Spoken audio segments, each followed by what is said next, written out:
Welcome to Better Together, a Vaishnava family podcast. A podcast where we explore family life from a Bhakti Yoga perspective. We are your hosts. I'm Aksh. And I'm Gopika. Welcome to episode 8, Marriage and the Mental Load. Whose job is it anyway? So, September is approaching. Yeah. I am headed back to work. Part-time, a very, very small amount of hours every week, but still something nonetheless, which means a shift in our family systems and honestly a very tricky process and conversation for us. So we thought we would bring it to the podcast and talk about this idea of the mental load. When we talk about marriage, sometimes, this idea of dividing household responsibilities is discussed, but something that might not be discussed is the mental load, which is simply defined as the invisible labor that is involved in managing a household, specifically the cognitive and the emotional work. I have to be honest, this is a very difficult conversation for us. I just want to ask you, what comes up for you when we approach a conversation about the mental load and splitting household labor? I was nervous to record this. Are we going to blow up at each other on the podcast? I know, seriously. But it's an area of that we still have a lot to learn. I actually remember when we first, got together and got married, and maybe you used the term equal partner, and I like that. I was very proud that I agreed with that. 9 years later, I'd say it's way more complicated to make that happen. But for me, two big things. One is being unaware of this idea of mental load, because to me, equal partner meant equal division of tasks. And there was all of this invisible stuff that actually you ended up doing a lot of. So I did not even realize that was part of the sharing. Often the women being what's called kin keeper. And I saw that you were the one that was actually taking the lead in a lot of the family relationships, even ones where they were primarily my relationships on my side of the family. And maybe at that time I kind of just let it go and felt like, okay, well, maybe she's really good at relationships or likes relationships without realizing that actually I was putting the mental load on you. Recently, you were sending me links on Marketplace to kids' snow pants. And I'm thinking why is this woman thinking about snow pants in July? But that's the mental load, right? Of managing kids' clothing inventory. And these are the kinds of things that kind of popped up for me. Realizing how unaware I was and actually how hard it is to actually execute on it. Yeah. What came up for you in thinking about this discussion? So many emotions for me, honestly. The image that comes to my mind is that anger iceberg where I feel like my primary reaction is the frustration and the anger towards society, and obviously I feel like I do take it out on you sometimes. There's just so much that feels unfair about the expectations that are placed on me as a mother, as a woman, or that I feel like are placed on me. Maybe there's nothing explicit, but just the sense that I get and the judgment that often ensues. If God forbid one of our kids were wearing a pair of pants that didn't quite fit them or are short, who is going to get called out for that? You or me? You do. I'm going to get called out, right? Yeah. It's a lot, And then underneath that anger and frustration is sadness. I feel sad about it because I think especially after I became a mother, just the difficulty to do everything is so challenging. On a previous episode, we talked about motherhood and domestic labor and this idea of nature. And for me personally, like, domestic labor is not necessarily what lights up my soul. As a woman whose nature is not necessarily in that space, but in order to have a family and to have children, I ended up absorbing so much of that. Even though I made this sacrifice for us, we wanted to have a family, we wanted to do this. Like, I do still feel sad about what I gave up, you know? Yeah. It's like what Michelle Obama said. She said, you can have everything, but not at the same time. I do also feel a sense of hope and positivity and gratitude that at least you're willing to sit down and talk about it. Although I can't say it's our strength getting through this, at least we can continue to try working on it. Yeah. It helps me to hear that when sometimes like you might be directing some of that frustration at society, at me also, right? As a man, that underneath that is that sadness, and to recognize that. Yeah. You know, it's a lot for you. And to be honest, one thing I didn't mention yet, but really like at a deeper level for me, what comes up is sense of helplessness. Part of my ability or inability to support you in sharing the mental load is about some things that I can't or are very difficult to change. And that is just a tough pill to swallow. Yeah, no, I think that's also a helpful perspective for me to keep in mind, because in the moment, right, when the laundry is not done on time or whatever it is, that first response for me is that anger, is that frustration. But underneath for you is also like, just like I feel frustrated towards society for putting this pressure on mothers to be all, to do all, to be the one responsible for everything household related. Yeah. You also were product of this system in a way that you were also conditioned in a sort of way to not think about the mental load. To not think about the mental load, right? Like to be a man in other ways, right? Yeah. And so just like it's hard for me to renegotiate my place as a woman and a mother despite what society is telling on me, it's also like a challenge for you to unwind some of the ways that those society stereotypes and your upbringing kind of might have affected you and how you're coming into our marriage and family. Yeah. That is a really helpful perspective.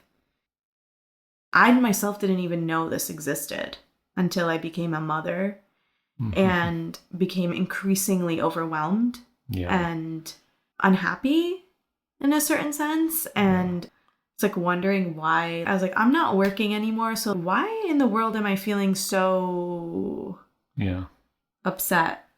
I remember coming across this thing called the fear play. No, you didn't come across it.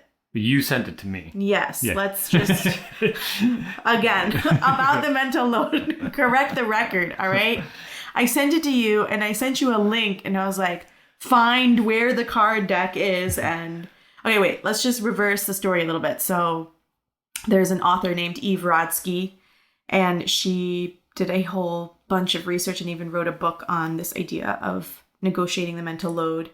And really based out of her research that says that women often do more of the cognitive portion of the tasks, you know, like the thinking about it, which is why it's obviously invisible.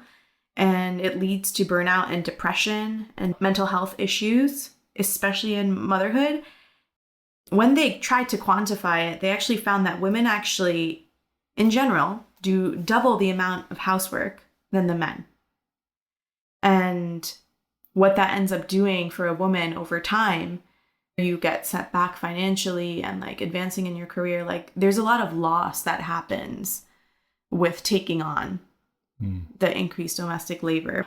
Anyway, so Eve Rodsky's created this system for couples to try to negotiate the mental load. And it's basically this deck of cards with the minutest of tasks. And you're supposed to go through and work through this system where you divide up the cards and decide who holds the cards in the house. And we have yet to actually fully complete this exercise. Like, we've looked at the cards, we've attempted to split them up, but it's like so difficult to actually shake things up. Well, you did go through the deck one time and hand me 2 piles. I did. This is your pile and this is my pile. Yeah. And yeah, I it was hard to admit, but that did hit me because it was pretty big difference. I wanted to challenge some of your categorizations. And add to my anger for not being seen and validated for what I feel so frustrated about. Yeah. What do you feel like have been some of our challenges negotiating the mental load? Some challenges for me have been, how do you bring in different people's skill sets and personalities into this? Because on a theoretical level, it'd be nice if 2 partners shared the mental load enough that neither one was overburdened. Yeah. But then, one person might be a lot more forward thinking and proactive and also more like mentally organized than another person. Some people might find certain tasks difficult to execute and plan than others. Obviously you're good at a lot of things and we even rely on you for certain aspects of the household. That's where my ability to help in the mental load in those areas is a challenge. But just to push back on you a little bit, right? I totally hear you in terms of wanting to play to our strengths. And at the same time, I do feel like this idea of I'm just better at this or you're just better at this, and I think this goes both ways, can be also used as an excuse to kind of stay stuck. That like, oh, I'm better at multitasking, or maybe you're thinking, oh, I'm better at cooking. But the thing is, when we first got married, I wasn't a great, phenomenal cook. Like, I knew some very basic theory, but somehow, because I guess I didn't even question it myself, I just inherited and really everybody assumed that I would be doing the cooking in the house. I was fine with that, but like I put in the work to learn and increase my skills. Yeah. Now I feel very confident in the kitchen. I was not like that 9 years ago when we first got married. Yeah. You and I both believe in this idea of equal partnership, but we're clearly struggling to live by that value completely. Sometimes we can make excuses to justify why we're staying stuck in the same pattern. And this goes for me too.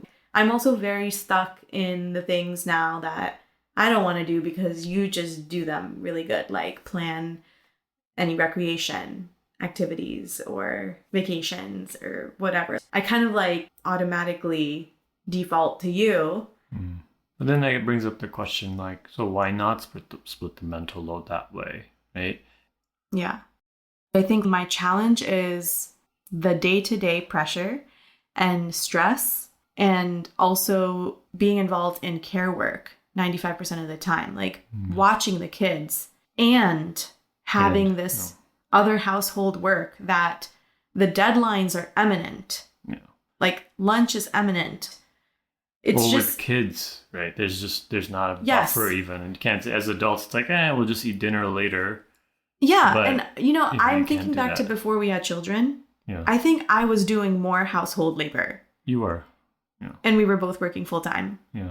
And I actually don't think I had a problem with it. Like, I didn't ever feel angry about it.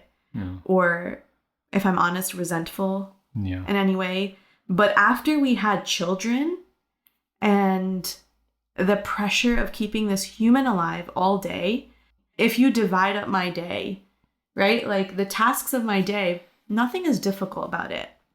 Like it's not really difficult to, just independently make lunch, play with the children, take the kids to the library. Like independently, all these tasks seem nothing, but it's the back-to-back nature, the relentlessness of it. And then you add on top of the physical exhaustion and sacrifice that your body has taken. Then you add on top of it the emotional exhaustion, especially once your kids, if you have kids, are in toddlerhood. And then add on top of that a highly sensitive, spirited toddler that requires even more. Like I feel beyond capacity basically all the time. And I think that's where, for me, these feelings of things are unfair come up. Yeah. And so, like, while I agree with you about splitting tasks towards our strengths, I think if I'm feeling resentful or unhappy, then maybe we can work together to renegotiate.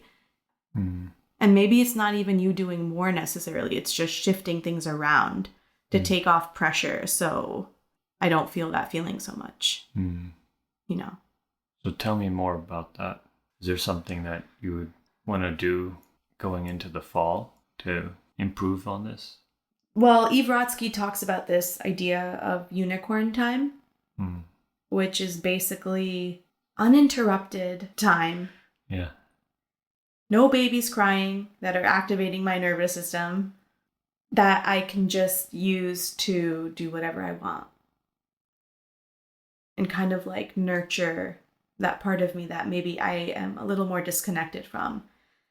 That teaching side, that writing side. I feel like I don't get that. Like, it's not protected as sacred time. We both want it to happen, but it's like the first thing that goes. Yeah. When things get tough.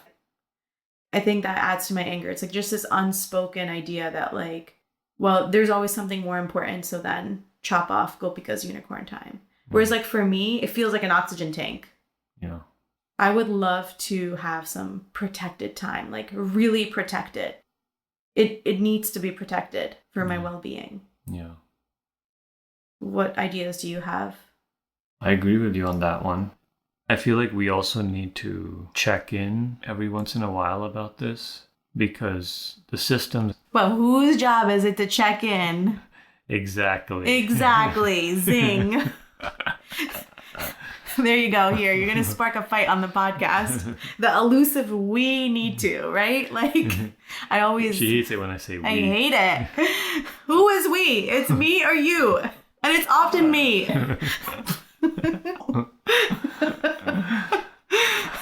Oh my goodness. Can I use we one more time? No. Okay. I would like to schedule a certain time that we would check in about this and check in on how we're doing. Yeah. Because the systems are what they are and they don't always work. And sometimes they need to be adjusted. I don't want to assume that whatever plan we have is going to just work and then it doesn't work and we can't talk about it and then just end up getting frustrated. Yeah. Yeah, I would love that. I mean, I would really appreciate if that was something you not only scheduled, but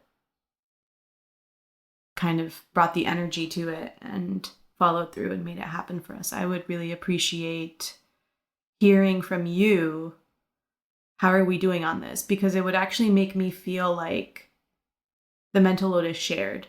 And like, I know that you care about this. I do. I believe that you value this. You're sitting here on a podcast talking about this with me.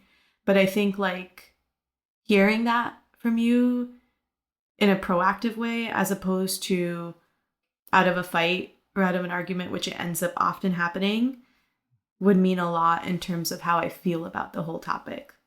Even maybe if we can't change things in that moment or I'm still carrying the load, just like you showing that you are aware regularly, I would appreciate that.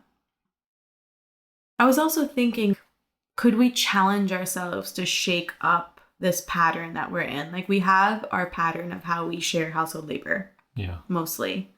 I came across this concept in couples on a podcast, and the therapist was talking about how in couples often there's this dynamic called the over-functioning, under-functioning dynamic. And I almost laughed because I was like, wow, does that not describe us? But generally in a relationship, there's one person who tends to over-function and there's one person who tends to under-function.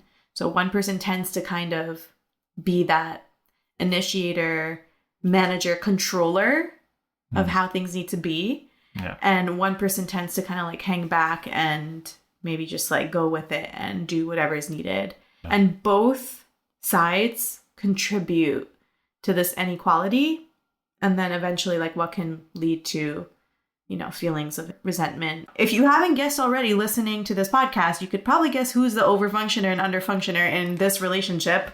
But like, you as an underfunctioner might actually want to do more, but I as an overfunctioner might almost squash that spirit by being frustrated, criticizing what you're doing, critiquing it, commenting on it. And I definitely am guilty of doing that. I was thinking, like, is there one thing I could maybe let go of more and really just breathe through my anxiety of it not perhaps being done the way I want it to be done? Yeah. And is there one thing maybe you feel like you could be challenged to step up on more that maybe you feel anxious about actually taking complete control over and not having particular instruction to, like, just shake it up and just do something different? Well, I think it's obvious to me that it would mean me taking over many of the dinners in a week. And it may be in my own style. But hopefully it can give you a bit more breathing room. Yeah. I had one question for you. Is there anything in our Shastra or Bhakti scripture that could support us in this very real, difficult part of our marriage and part of our Grihastha life? Like, is there anything that we believe in that we can lean on for inspiration to continuously work on negotiating this topic of the mental load, especially with little kids? So at least on a immediate level, Dharma has always been a very dynamic principle. It's not meant to be something that's static and very rigid. Maybe I'm like a man in this world in 21st century, and even my mind and my body and my genetics and my upbringing are putting a certain pressure into how I'm thinking and how I'm able to sort of navigate the world. But these are all like more or less like material constructs. Basically, the more that we kind of can see that, the more we can see that we can be a little bit flexible about the roles that we have to take on.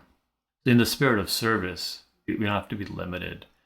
So like this idea of ultimately being a spirit soul, right? That is not necessarily defined by the societal standards and stereotypes. It's almost like motivation to kind of break our patterns or the norms that might be on both of our sides keeping us locked in.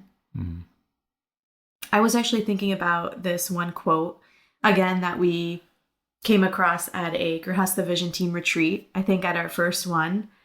This was from an article called The Duty of Married Couples from Babaji Maharaj, the biography of Srila Gaur Kishore Das Babaji.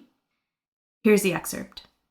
After his wedding, a rich man from Calcutta who had taken shelter of Srila Bhaktivinoda Thakur wished to know how he could utilize his time in Hari Bhajan, or worshipping God, while situated in married life. With that purpose in mind, he approached Srila Bhaktisiddhanta Saraswati Thakur for instruction.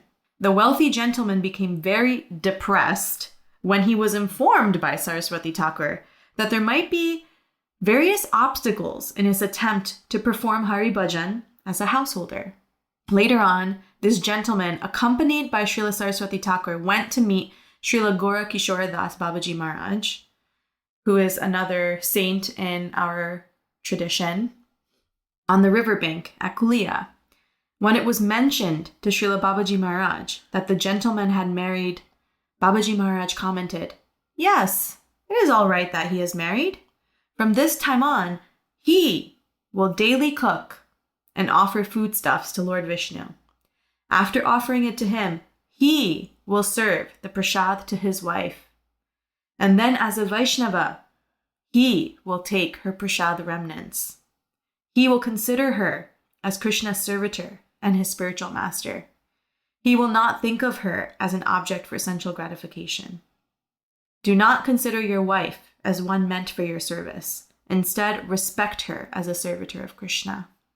I remember when we read this quote the first time, how deeply it struck me that this honored, worshipable saint in our Vaishnava lineage was instructing the husband to cook and serve his wife. I was just struck that our Vaishnava lineage is so progressive in the sense, to your point, that it's not about the societal stereotypes that the woman should do this, the man should do this. It's actually about the mood of how is both people going to be supported so they can feel happy enough to serve Krishna. And I was just so touched that he was pushing back against such a strong norm. It gives me a lot of hope that in the Bhakti tradition, we feel like our faith is so conservative, but it's actually not. That gives me so much faith. When I'm feeling that anger and frustration and resentment, I know that deep down, whatever society says about me, it doesn't have to be true, right? That story doesn't have to define me. What struck me also about this story, very powerful, is that the question that was asked. So the question was, how can I perform Hari Bhajan in the context of married life? In other words, how can I become spiritually elevated in married life? And the answer he gave back was, cook for your wife. And serve her. So if the purpose of life is thought to be about serving others, then that more or less supersedes and almost helps redefine roles, right? And that's pretty inspiring. Yeah, I agree. I'm so happy that we had this chat because I actually feel better. I do too. Thank you all for tuning in and listening. We hope that sharing this conversation with you might give you some solace if you're also in the thick of it. We are there with you. We are in the trenches trying to figure it out and trying to get better together. We would love to hear your feedback and your thoughts and your reflection on the episode. Please do feel free to reach out, DM us on Instagram. With that, good night and see you in the next episode. Hare Krishna. Hare Krishna.